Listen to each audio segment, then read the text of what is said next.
I want to listen to you guys. I want this to be a very horizontal situation, because I never believe in that sort of mentorship or course where people come and lay down the law. It's like, this is the best practice. This is what you should do. Do this, this, and that. Here's your homework. Pop, pop, boom. I think that there are many nuances, right? There are many different places that we're from, different experiences. And I think all of us bring something very unique to the table. So I want us to be able to speak freely and talk about our perspective. So it's going to be very collaborative. I'm going to be asking your experiences and opinions a lot. So please open up, because that's what this process depends on. Your honesty and your openness. Just be vulnerable, because I intend to be vulnerable along the way too. I was nervous to hell today. I was very nervous because I was excited. I wanted this to be really good. I want this to be, really useful for you guys. So I wanted each of us to kind of give each other an introduction.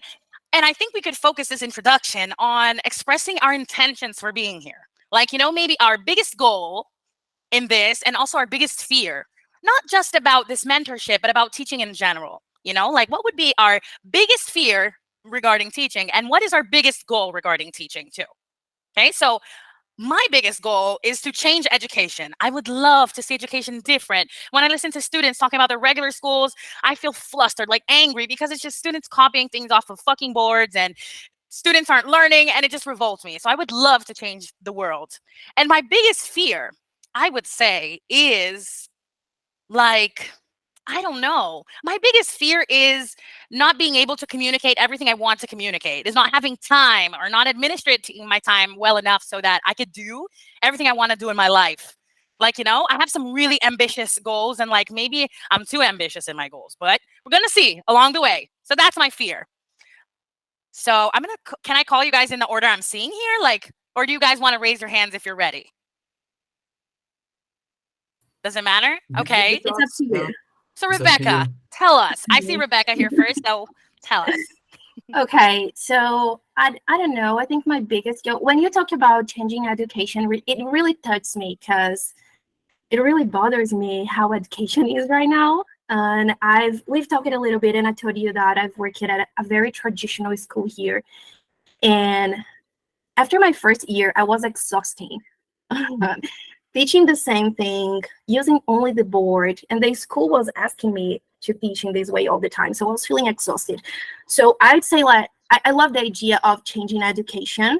And I also love the idea of making English something accessible to everyone, especially Black people, if I can say this. Because I think English is a tool you can use to become powerful in this world, and you can have more opportunities. You can make more money. You can access different places. So especially when it comes to Black people, I think this is my biggest goal, to make English easy and accessible to all of them. And my biggest fear, I don't know. I think my biggest fear is, that's a difficult one. It is, right? Anxiety. Maybe you could substitute fear with anxiety. Maybe your biggest anxiety. Yeah, that's a good one. And anxiety, yes, because if I do not, I don't want to say impact, but I'm afraid of not causing a good effect on my students, not showing them that English is important and English can change their lives, and English is not so hard, and not showing them that they don't have to speak as native speakers. And I want my students to feel free. So I'm afraid of not doing this. I think that's my biggest fear. Oh, I really identify with you, right? Because there are a lot of things that are kind of out of our control. We can do our part as teachers, but then there's so much that's maybe out of our control, right? And then to just be at mercy with that, it's just hard, right? But I really think that's a beautiful goal you have, and it's a necessary one, because we know that, especially if you grow up in public education in Brazil, your idea of what it is to learn English is right? It's horrible. It's sad. I've studied in public schools in Brazil. I've studied in private schools in Brazil, and both experiences were shit. But in the public school, it's something it's extraordinarily sad, right? So I get you, and I admire that. We're in it together. Milena, how about you? What's your biggest goal and anxiety? Well, my biggest goal is changing how we teach English. Actually, I was looking for a different methodology, and when I met you and I saw how we teach, how we talk about communicating and everything, like that's what I want. My biggest goal. I was looking different methodologies. Like I don't like how English is taught at courses and schools and stuff like that. So I really was looking for something different, and that's it. I think I'm on the right path. Ooh, hell yeah. And yeah, and my biggest fear is not being able to help students reach their full potential. So because some students think that they only have to learn English through grammar, the old school method. Grammar, grammar, grammar, verb to be, the book's on the table, and yada, yada, yada. And I think my biggest fear is that I find students that don't believe in this way of learning, because I usually see a lot of students saying like, oh, I read and I listen more than I speak. I cannot speak. I never learn English. I'll never be able to learn English. And I have to, I just leave it alone. And I don't like English. English is boring. And like English is so good. It's much easier than learning Portuguese. I mean, the structure and everything. So yeah, it's about that. Ah, And yeah. I'm new at that. I'm also nervous and I'm new at that. So another fear of mine. But very valid though. And honestly, like Portuguese is fucking difficult. I learned Portuguese when I was 13 and hell, it is insanity. So I think learning English is a lot easier.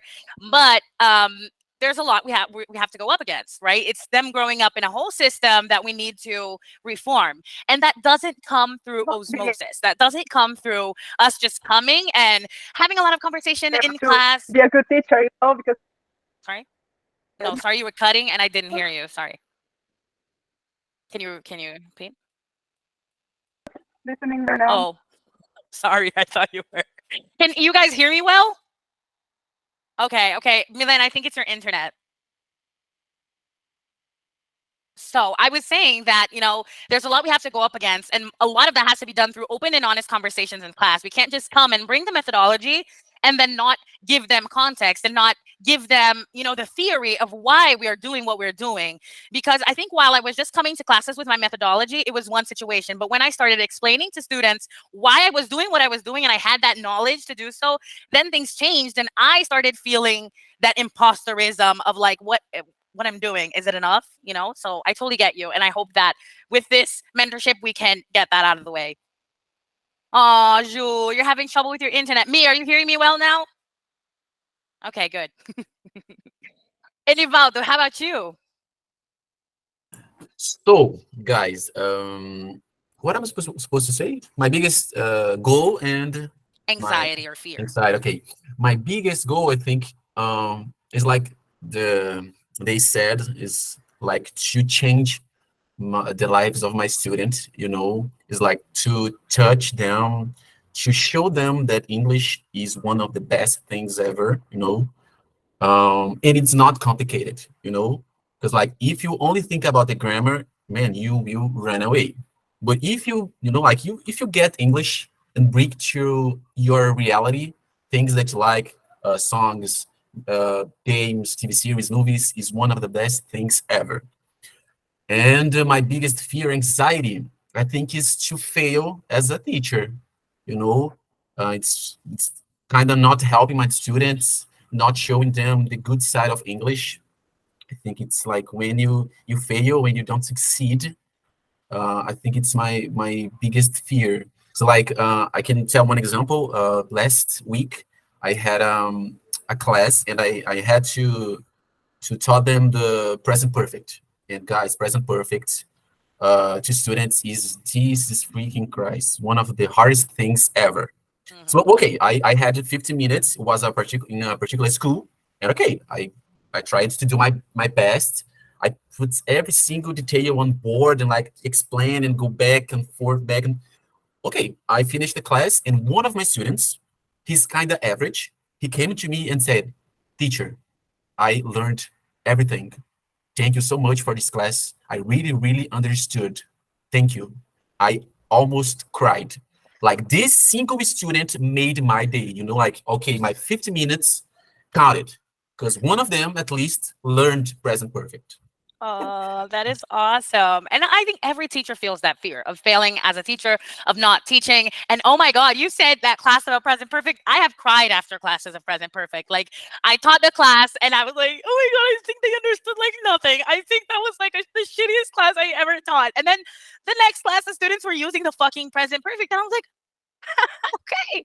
I mean, it went well, you know? And then you just see that things go by. And so a lot of the pressure is in our heads. And I think the sooner we realize that the pressure is like very much in our heads, I think the easier our journey in teaching will be because like we pressure ourselves so fucking much. Students have no idea about their learning journey. That's the thing. We have to bring them into it.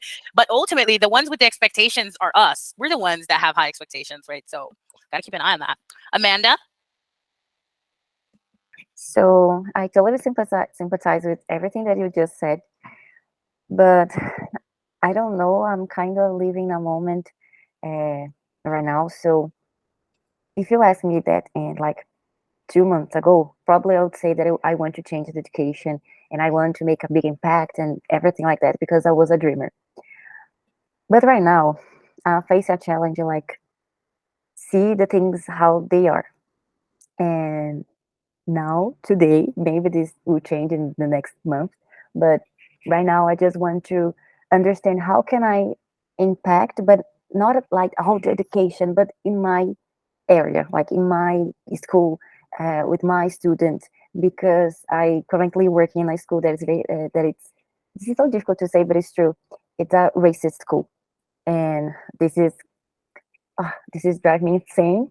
So I'm thinking about all the good things that I could do with education. Oh my goodness, this is so incredible, amazing things that I could do, but I need to do something, at least with my students, at least in my classroom, because things are happening there, and I don't know if they're going to have a chance to talk to another teacher that help them and offer the space to talk about those things because the school doesn't care. So this is something for me. Like I someday I want to change the education, but I kind of understanding that I can't, and I won't do that by myself. Like I'm not a Maria Montessori. I don't know. So I need to rely on my coworkers. I need to rely on my students. I need to pass my voice for that. That's why I loved it when I found you on Instagram because you talk about all the things that usually schools say, shh, don't talk about that in school, please. And my biggest fear is take too much of this to my plate because I understand that I can do that. I want to do that, but I don't see schools providing me resources to lead with that in a healthy way. So they don't care about mental health. They say they do, but they don't. They don't care about mental health. They don't offer health insurance. They don't care about if you're on or not on therapy. And teachers supposed to be on therapy. Uh, so I am literally too much right now. So my biggest fear is lose myself, lose my control on that, get all the problems, all the students' problems, all the school's problems for me and say, oh my goodness, I am super able to fix everything. And actually I can even fix my problems, my relationship, my dog's life. So I need to take a deep breath and keep myself on me because once I work on myself, I'll be better to the others. So that's my biggest fear. Fuck yeah. I appreciate your honesty so much. And I think what you said is so true. And then when I say I want to change education, I am very realistic in that sense because I don't think I'll be the next Paulo Freire. Like, and even if we think about Paulo fucking Freire, which is like to me the you know the thing, the biggest guy in Brazilian education. Even so, like nobody knows who the fuck Paulo Freire is. So like, if he's the biggest guy in education, and still he has no fucking impact, literally. Like, if we really stop to think about it, like we got to be very realistic. But I am very optimistic about the butterfly effect that we have in students' lives, you know? So like I believe in that one little drop.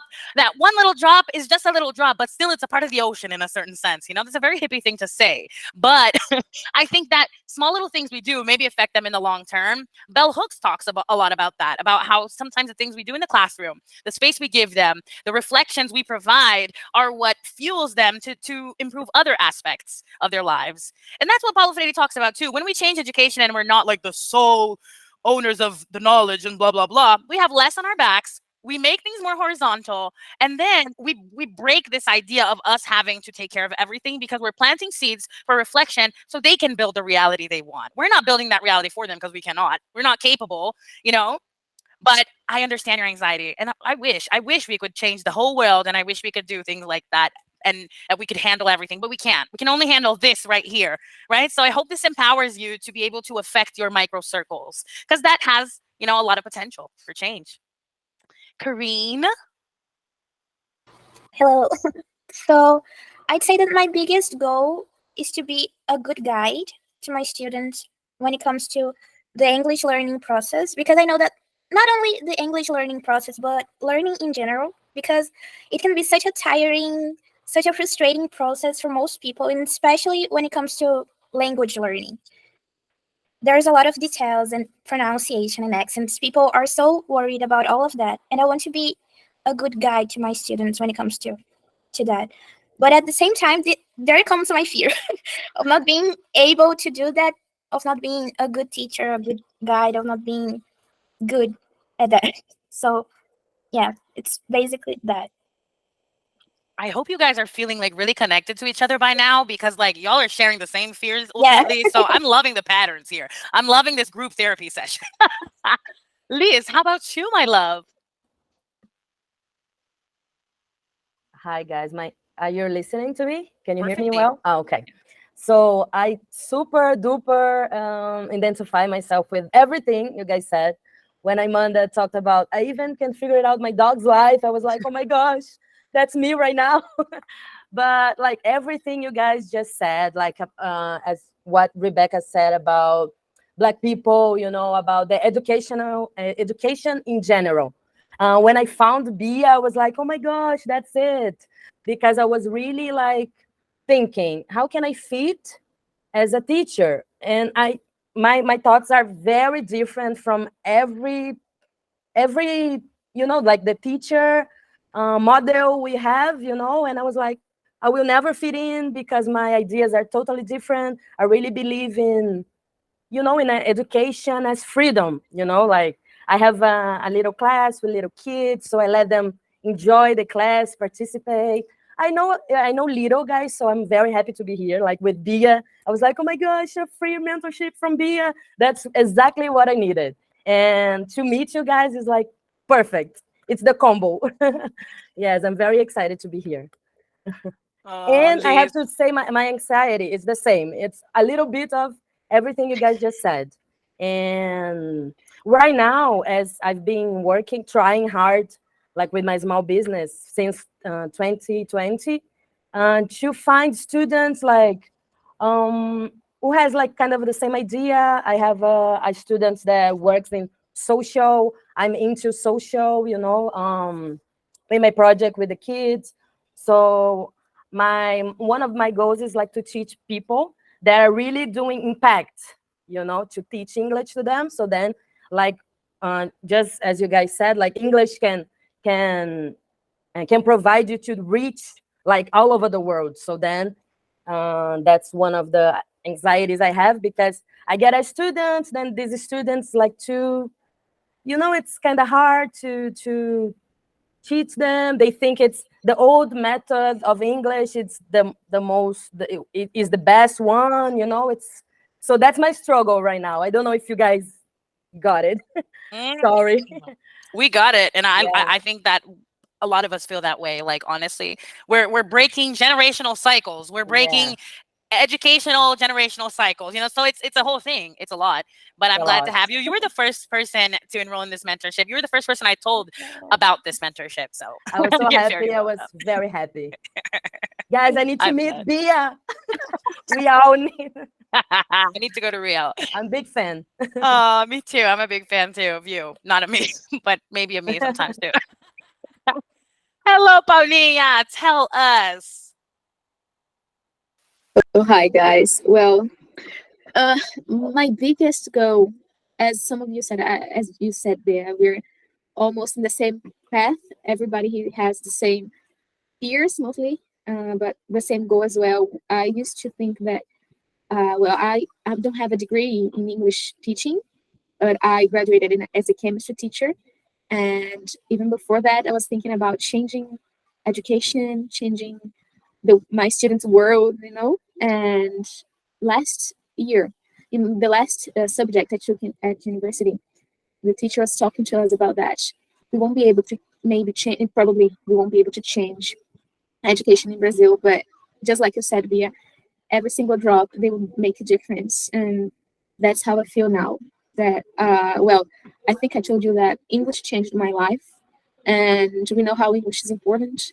So I think that I have this, I don't know, it's something for my life. I can help my students to have the same, to learn English and change their lives, not only because of the job opportunities they will have, but I don't know, so many aspects. And yes, my biggest fear is to fail as a teacher, just like Elivaldo said. I feel always confused and I don't know, lost. How to teach? Well, we need to teach grammar, right? But how to do it in a not good way, not being attached to the old way to teach English and language in general, but how to do it in the best way. How to? I always feel like I am the one who needs to be giving my students the um, eager to study English. Mm. And if they're not interested, it's my fault. So this is a terrible feeling. So I don't know how to deal with them sometimes. And yes, I also, I don't have a degree in English teaching, I don't know the methodologies about it, about teaching the second language, you know? So I started to teach English just because I needed extra money, and I knew English. I know I'm still learning. I'll be learning forever, I guess. All of us, I suppose. But I don't know the methodologies that are the best ones. So I hope, I don't know if that's exactly the point of your mentorship, but I suppose it That is is. somehow. And I'm really, really excited, and I would like to thank you so much for this opportunity. Oh, it's a pleasure, honestly. And that's exactly the goal, to give you guys the base to back up what you guys are doing or could be doing eventually in classes. And about the degree thing, I regret to inform you that even if you had a degree, you would still not know shit about ways to teach, because they don't teach you how to teach in college. And that is why, like, I have that controversial opinion that maybe not everyone requires a degree in teaching. I do think that some people, they need a degree in teaching because they have no idea whatsoever what's going on. But then others, they don't really, because they can have some extra courses, or they find themselves eventually. But ultimately, I think that we should go to college because we need to occupy spaces. We need to occupy spaces so that we can change things. I think the only way we could change things is when we have a degree, when we start studying for a master's or for a doctorate. Imagine if you're a fucking doctorate in fucking education. Who gonna tell you otherwise? Who gonna tell you you're wrong? If you can back your ideas up, then that's what gives you credibility in the sense of changing policies, changing public policies, changing schools. Create a consultation service that you go to schools and you criticize what they're doing and you change it. I don't know. We can dream big, but only when we have like the degrees, maybe. So to occupy those fronts, we need education. But to teach good classes, not necessarily. Because how many things did we learn from people that didn't have a degree? How many things did we learn from our parents? Well, my parents are only now educated, but like they weren't educated when I was growing up, and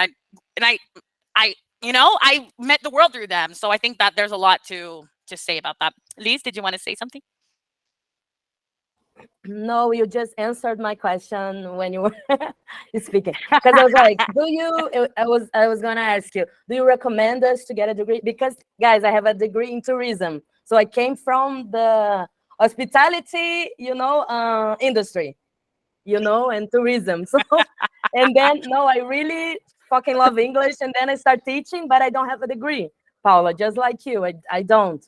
But I was gonna ask you, Bia, for like a recommendation for a course or something. But then you expand my mind as always, and you just said it like how it's supposed to go, right? Like if you really want to change, like this structure, you have to be there, and yeah. Like when we Yeah, start thanks. studying something, when we start doing something, we fall in love with it. And then we want to know everything that we can. We want to change it. We want to research. We want to, so like, I like to go to the college situation from that perspective, because I think it's very like oppressive to obligate people to have a degree to be able to be something. Like, fuck that. So, Michelle? Oh dear God! I was thinking while you were talking. I everything you said, I can relate with that. And I think my biggest goal, one of my biggest goals of teaching, is that I want my students to perceive English differently, or in a decolonized perspective. And now I'm studying English literature, and there are some South African things. Literature is really, really interesting, and I want to apply in my classes, because unfortunately, until today, people still think that the best English is from the US, from the UK. So I try to bring it, and for them to accept the Brazilian way, the Brazilian accent. Yeah. And I also try to bring things that they can relate to, talk about some topics from, for example, LGBT plus and so on. But I also teach in a school, little kids and teenagers. Sometimes I cannot do this there, and I teach there every day. So it's a little bit challenging, because I cannot go outside the box as much as I'd like. So we have to do the grammar, and there comes my anxiety. That is the same as everyone, that if I fail as a teacher, for example, today I was teaching the 8th grade. Oh God, they talk too much. And I was trying to teach them how to give advices to people and try to create a context. It is not easy, and it is technically a bilingual school, but it doesn't work that much sometimes. And they were just talking, they didn't understand anything, and I went outside the class. Oh my God, I think I didn't teach anything today. But I did. At the end of the class, a student called me, "Oh, teacher, thanks for the class today. You're really amazing." I was okay, thanks. I appreciate that. Yeah, crying. It's a hard work. Like every class is up and down all the time. I get that. And honestly, like I know that the system needs us, but my wish to specifically all the people that are here is like that we could build our own independence so that we don't have to depend on these schools. And then I think that when we are distressed and empowered and with a lot of money in our pockets, then we could go to these schools like just as a part-time job, just because we're we're feeling fancy. We want to have a job just to have me some fun, you know? So I think that would be ideal, because then we're not as stressed with this environment. Then we can think of creative solutions of how to make things better. But while we're just like in this pushing phase where we're just trying to get by and pay our fucking bills, then that becomes really hard, right? So I feel you, and I hope that we can get you out of that shit. How about you, Fernandinha? Hello. I've changed my answer like 10 times already. So I feel like this was just like therapy twice, because I had it earlier today and now a second time, because it was really my biggest goal here is definitely to talk to other people, because being a private teacher is like very lonely sometimes. And sometimes I'm like, am I the only person who has this problem in the world? Of course not, but where are the other people? Because it's not as if I worked in a school and there's like salas de professores and I can complain with other people about my problems, and I don't. And sometimes when I do and talk to people like, oh, this is going on, people are like, yeah, this is school. And I'm like, huh, this is how teaching works. And it isn't really. But so having a community is my goal, definitely. And my biggest anxiety would be, I think someone said that, I think it was Amanda who said that is like to lose myself to everything, because sometimes it's like the weekend and I'm thinking about fulano that has a test on Monday, and why am I thinking about this? But I can't unthink it, because I thought it, so it's here, and it's all the time. I feel like I cannot disconnect of what I'm doing and like just do other things, like just anything else, literally, that is not thinking about work and about other people and other people's problems as if it was like my personal problem because I teach this person 1 hour per week. So that's it, basically. Oh, I feel you on every fucking level. I miss sometimes. The only things that I miss about teaching in schools is the fucking teacher's lounge. You know, that hot gossip. Oh, I miss the hot gossip. You know, Felinia's mom, did you see her new boob job? You know, that kind of thing that we don't have when we're teaching online. So I really love my teachers clubs because of that. They're a place to build community. And I see this as a big teachers club, you know, because I think it's an opportunity for us to feel seen and to feel that we're not alone, you know. So I love that. And that was one of the things that I wanted to talk to you guys about, like in this introduction, because we're talking about hard skills and soft skills, and we're talking about hardware and software. And I think one of the things that go into like facilitating our life is having a community. So, you know, having other teachers, not seeing teachers as competition, but as allies in the same fucking fight. So I really want us to have that kindness with each other, you know, that lack of judgment, that openness to hearing each other out and like, damn, you know, because it's important for us to support each other. We can't feel lonely because we're all on the same boat, right? So I'm glad that you're here for that. Julian's here, but I think her connection is shitty today. So I guess we'll go on. And if she joins, she'll have the chance to talk. But we've touched a lot of what I wanted to touch in this introduction. And that is why I love giving people space in meetings, giving people space in classes and any type of group situation, because look at how much we already learned and covered or talked about, you know, just by having these interactions. So that's a big example of how I run my things, you know, and then I think we could always apply that into our teaching. But let's get down to like the nitty gritty stuff, right? I heard a lot of people have like a side job or teaching is a side job and stuff like that. So I'm wondering, you know, how that transitioning to private teaching has been for you guys. For me, it was, I've always been a private teacher. Like I started teaching at an English school and then I was a private teacher, but then I was never just a private teacher. Like I worked in something and then I worked in the other thing and then I worked in telemarketing and then I worked in a bank, fucking bank. And then I worked in a school. Eventually when I was burning out in telemarketing, I was like, no, maybe I should go to a school because it's like going to be easier than telemarketing. And then I burned out in the school because schools are intense. I taught in like 3-4 different international bilingual schools and oh, fucking Jesus Christ. Came the pandemic and I went into online teaching like definite. And I said, no, I'm going to focus 100%. I got divorced from my ex-wife and I was like, this is the make or break moment. I will teach now. And I feel like it was only in that moment that I decided to like make teaching my main hustle that things really started to work, because up until then I didn't have the energy or the time to really fixate on that thing, you know, make it really work.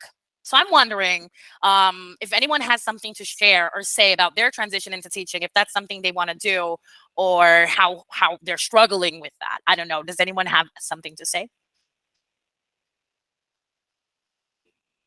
Edivald?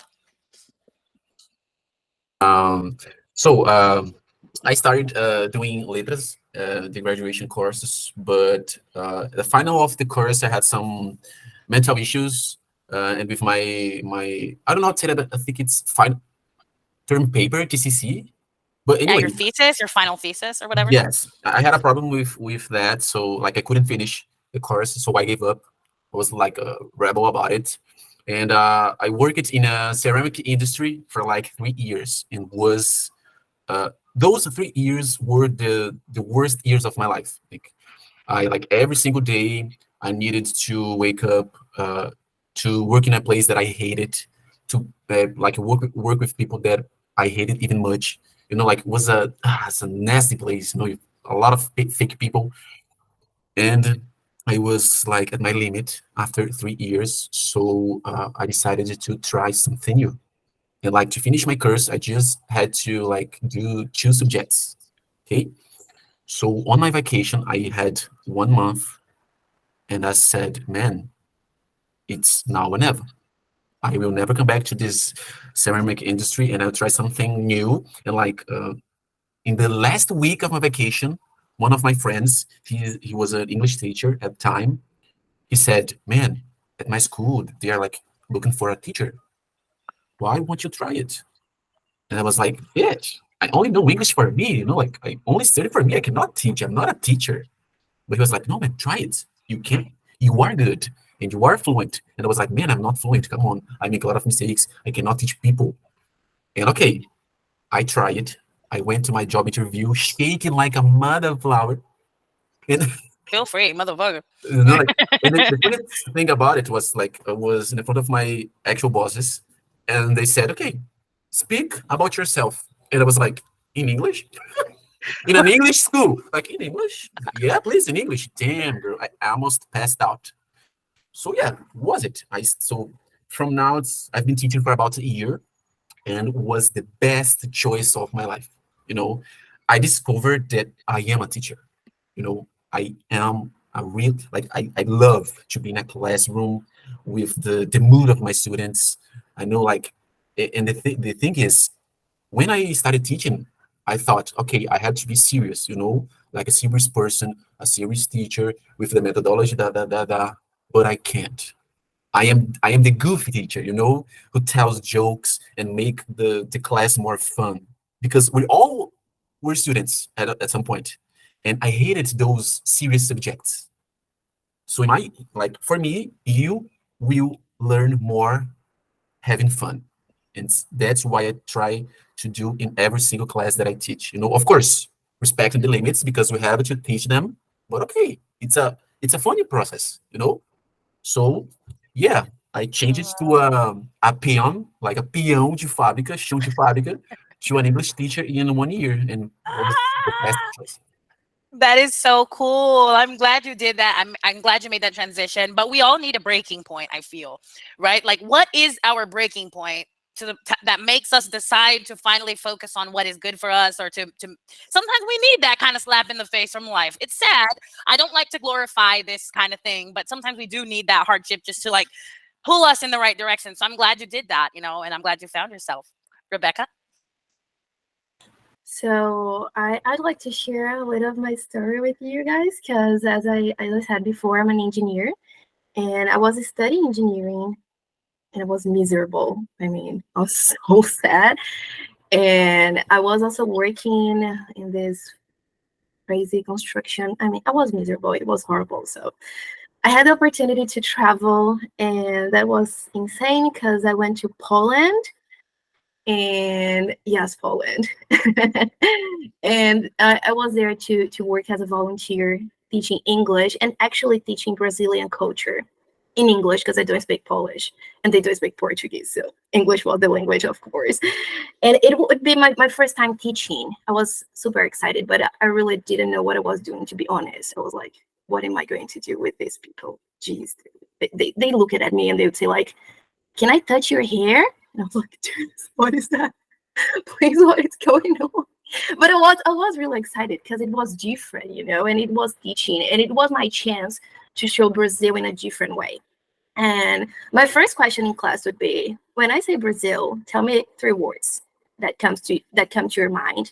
And then you'd go like Neymar, Carnival, and soccer, or a forest, samba, or favelas. They'd go to Google Translate, So that was insane. My whole experience was insane. But in the moment that I was in the classroom, everything was perfect to me. I was like, oh, this is my place. This is where I'm supposed to be. So when I came back, I just decided to start teaching and I graduated. So I got my degree. I'm an engineer, but I hate working as an engineer. And at this point, I'm working to become a better teacher. I'm going to university again. I'm going to study at the same university I graduated as an engineer, but now I'm studying English. So I feel that this is the beginning of my process. Yes. Yeah. That is so fucking cool. An engineer is the most random job before being a teacher that I've ever heard. So I fucking love that.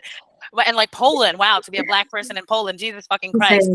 A lot to unpack there. But like, definitely, I'm glad you found yourself. And it's awesome how it doesn't matter what we were doing before. Maybe when we do something that, that is our thing, we feel like, shit, this is different from everything else. I want to be the best I can in this because I do think this is my thing. Yeah. Right. And I love that. Absolutely love that. Oh, thank you. Penangia? I mean, when you said that sometimes we need like a slap in the face from life, and you gave me the slap and you slapped my face because when we talked like last week, I said like, oh, I work for this school, and you said, okay, I was when I started, I was also pimped out by a school, and I was like, okay, so I'm being pimped out. Yeah, that's it. Makes sense.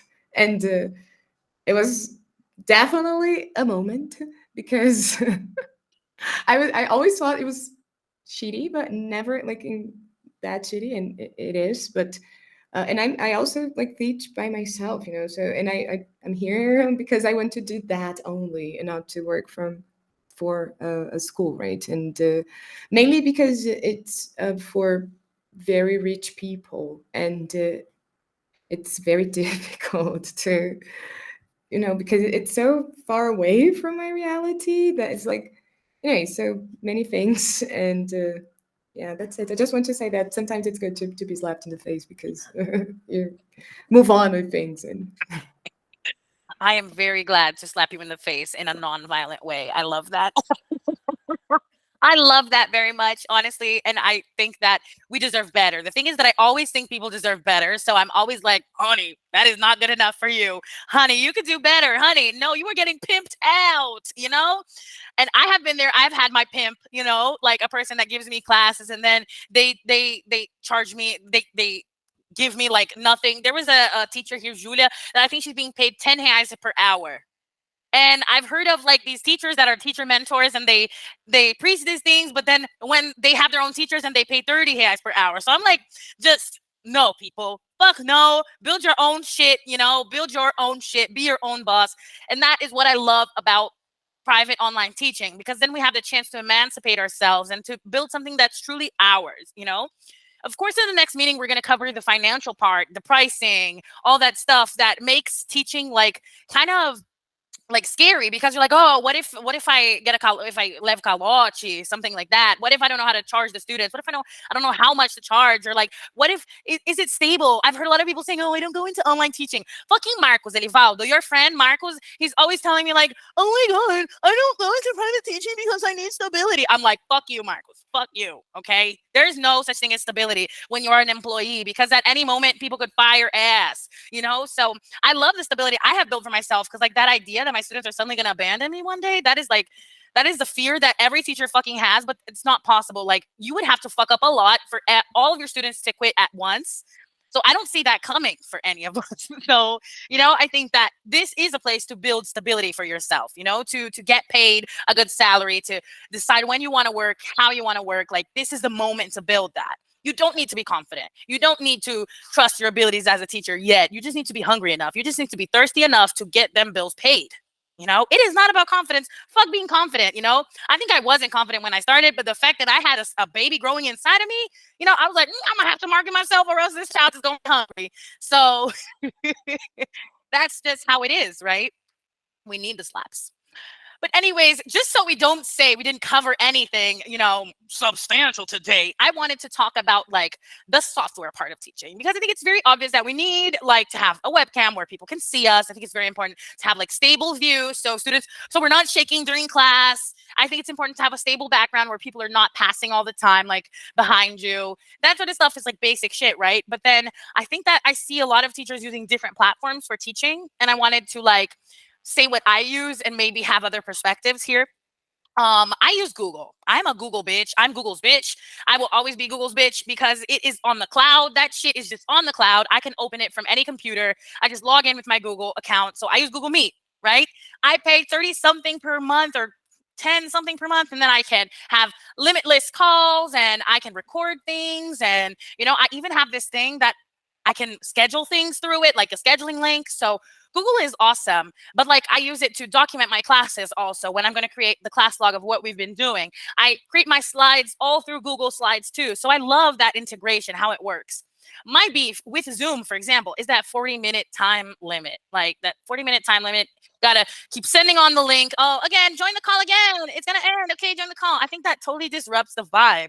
So I love Google because even if you're not paying it, you can have like 1 hour meetings from what I remember with one person at least. So I think that's a really cool thing to have, right? And just Google all the way, people. I see people using maybe Microsoft Excel or whatever, and I just think that's non-integratable. I don't know, because you can send the student the link of the presentation you use. You can send them a shared document that you use as a notebook together. So I think it's very dynamic.